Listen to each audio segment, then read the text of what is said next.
13वां अध्याय क्षेत्र क्षत्रज्ञ विभाग योग। श्रीमद् भगवद गीता। श्री भगवान बोले, हे अर्जुन, यह शरीर क्षेत्र इस नाम से कहा जाता है और इसको जो जानता है उसको क्षेत्रज्ञ इस नाम से उनके तत्व को जानने वाले ज्ञानी जन कहते हैं। हे अर्जुन, तू सब क्षेत्रों में क्षेत्रज्ञ अर्थात जीवात्मा भी मुझे ही जान और क्षेत्र क्षेत्रज्ञ को अर्थात विकार सहित प्रकृति का और पुरुष का जो तत्व से जानना है वह ज्ञान है। ऐसा मेरा मत है। वह क्षेत्र जो और जैसा है तथा जिन विकारों वाला है और जिस कारण से जो हुआ है तथा क्षेत्रज्ञ भी जो और जिस प्रभाव वाला है, वह सब संक्षेप में मुझसे सुनियह। क्षेत्र और क्षेत्रज्ञ का तत्व आर्षियों द्वारा बहुत प्रकार से कहा गया है और विविध वेद मंत्रों द्वारा भी विभाग पूर्वक कहा गया है तथा भली भांति निश्चय किए हुए युक्ति युक्त ब्रह्म सूत्र के पदों द्वारा भी कहा गया है। 5 महाभूत, अहंकार, बुद्धि और मूल प्रकृति भी तथा 10 इंद्रियां, 1 मन और 5 इंद्रियों के विषय अर्थात शब्द, स्पर्श, रूप, रस और गंध तथा इच्छा, द्वेष, सुख दुख, स्थूल देह का पिंड, चेतना और धृति, इस प्रकार विकारों के सहित यह क्षेत्र संक्षेप से कहा गया। श्रेष्ठता के ज्ञान का अभिमान का अभाव, दंभाचरण का अभाव, किसी प्राणी को किसी प्रकार भी न सताना, क्षमा भाव, मनवाणी आदि की सरलता, श्रद्धा भक्ति सहित गुरु की सेवा, बाहर भीतर की शुद्धि, अंतःकरण की स्थिरता और मन इंद्रियों सहित शरीर का निग्रह। इस लोक और परलोक संपूर्ण भोगों में आसक्ति का अभाव और अहंकार का भी अभाव, जन्म, मृत्यु, जरा और रोग आदि में दुख और दोषों का बार बार विचार करना, पुत्र, स्त्री, घर और धन आदि में आसक्ति का अभाव, ममता का न होना तथा प्रिय और अप्रिय की प्राप्ति में सदा ही चित्त का सम रहना, मुझ परमेश्वर में अनन्य योग के द्वारा अव्यभिचारिणी भक्ति तथा एकांत और शुद्ध देश में रहने का स्वभाव और विषयासक्त मनुष्यों के समुदाय में प्रेम का न होना।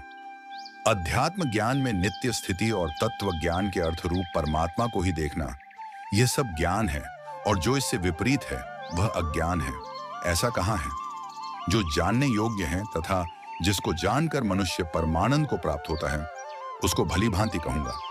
वह अनादि वाला पर ब्रह्म न सत्य ही कहा जाता है न असत्य ही, वह सब और हाथ पैर वाला, सब और नेत्र, सिर और मुख वाला तथा सब और कान वाला है, क्योंकि वह संसार में सबको व्याप्त करके स्थित है। वह संपूर्ण इंद्रियों के विषयों को जानने वाला है, परंतु वास्तव में सब इंद्रियों से रहित है तथा आसक्ति रहित होने पर भी सबका धारण पोषण करने वाला और निर्गुण होने पर भी गुणों को भोगने वाला है। वह चराचर सब भूतों के बाहर भीतर परिपूर्ण है और चर अचर भी वही है, और वह सूक्ष्म होने से अविज्ञ है तथा अति समीप में और दूर में भी वही स्थित है। वह परमात्मा विभाग रहित एक रूप से आकाश के सदृश परिपूर्ण होने पर भी चराचर संपूर्ण भूतों में विभक्त सा स्थित प्रतीत होता है तथा वह जानने योग्य परमात्मा के विष्णु रूप से भूतों को धारण पोषण करने वाला और रुद्र रूप से संहार करने वाला तथा ब्रह्मा रूप से सबको उत्पन्न करने वाला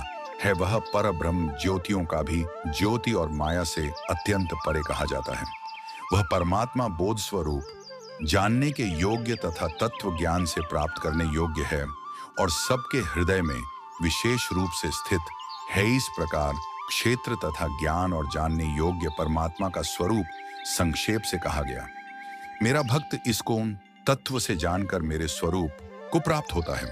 प्रकृति और पुरुष इन दोनों को ही तू अनादि जान और राग द्वेषादि विकारों को तथा त्रिगुणात्मक संपूर्ण पदार्थों को भी प्रकृति से ही उत्पन्न जान। कार्य और करण को उत्पन्न करने में हेतु प्रकृति कही जाती है और जीवात्मा सुख दुखों के भोक्तापन में अर्थात भोगने में हेतु कहा जाता है। प्रकृति में स्थित ही पुरुष प्रकृति से उत्पन्न त्रिगुणात्मक पदार्थों को भोगता है और इन गुणों का संग ही इस जीवात्मा का अच्छी बुरी योनियों में जन्म लेने का कारण है। इस देह में स्थित वह आत्मा वास्तव में परमात्मा ही है।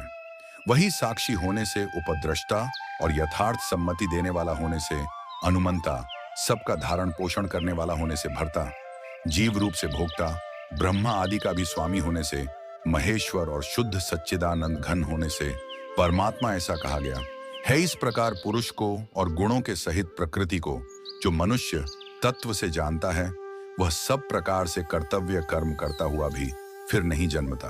उस परमात्मा को कितने ही मनुष्य तो शुद्ध हुई सूक्ष्म बुद्धि से ध्यान के द्वारा हृदय में देखते हैं, अन्य कितने ही ज्ञान योग के द्वारा और दूसरे कितने ही कर्म योग के द्वारा देखते हैं, अर्थात प्राप्त करते हैं। परंतु इनसे दूसरे अर्थात जो मंद बुद्धि वाले पुरुष हैं, वे इस प्रकार न जानते हुए दूसरों से अर्थात तत्व के जानने वाले पुरुषों से सुनकर ही तदनुसार उपासना करते हैं। और वे श्रवण परायण पुरुष भी मृत्यु रूप संसार सागर को निःसंदेह तर जाते हैं। हे अर्जुन, यावन मात्र जितने भी स्थावर जंगम प्राणी उत्पन्न होते हैं, उन सबको तू क्षेत्र और क्षेत्रज्ञ के संयोग से ही उत्पन्न जान जो पुरुष नष्ट होते हुए सब चराचर भूतों में परमेश्वर को नाश रहित और संभव से स्थित देखता है, वही यथार्थ देखता है। क्योंकि जो पुरुष सब में संभव से स्थित परमेश्वर को समान देखता हुआ अपने द्वारा अपने को नष्ट नहीं करता, इससे वह परम गति को प्राप्त होता है। और जो पुरुष संपूर्ण कर्मों को सब प्रकार से प्रकृति के द्वारा ही किए जाते हुए देखता है और आत्मा को अकर्ता देखता है, वही यथार्थ देखता है। जिस क्षण यह पुरुष भूतों पृथक पृथक भाव को एक परमात्मा में ही स्थित तथा उस परमात्मा से ही संपूर्ण भूतों का विस्तार देखता है, उसी क्षण वह सच्चिदानंद घन ब्रह्म को प्राप्त हो जाता है।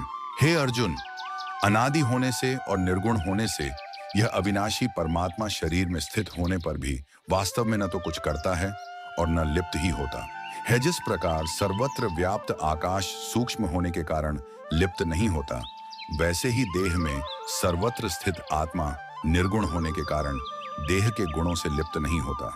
हे अर्जुन, जिस प्रकार एक ही सूर्य इस संपूर्ण ब्रह्मांड को प्रकाशित करता है, उसी प्रकार एक ही आत्मा संपूर्ण क्षेत्र को प्रकाशित करता। इस प्रकार क्षेत्र और क्षेत्रज्ञ के भेद को तथा कार्य सहित प्रकृति से मुक्त होने का जो पुरुष ज्ञान नेत्रों द्वारा तत्व से जानते हैं, वे महात्मा जन पर ब्रह्म परमात्मा को प्राप्त होते हैं।